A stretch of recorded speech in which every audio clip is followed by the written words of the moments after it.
ഒത്തിരി ഇഷ്ടം സ്കൂൾ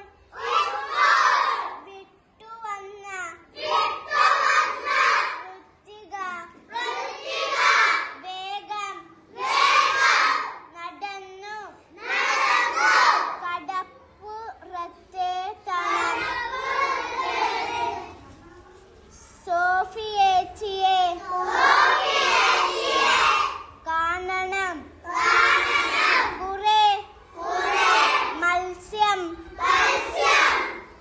വിറ്റ് സഹായിക്കണം മോളെ ഋത്തികേ സോഫിയേച്ചി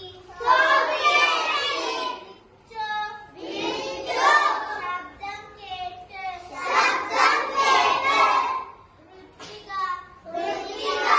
ഓടിച്ചെന്നു കുറെ മത്സ്യം വാങ്ങി അടുത്തുള്ള ഹോട്ടലിൽ കൊടുത്തു കിട്ടിയ പണം സോഫിയേച്ചിക്ക് കൊടുത്തു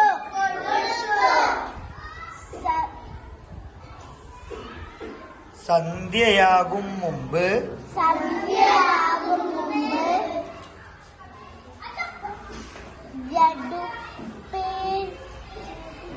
രണ്ടുപേരും നടന്നു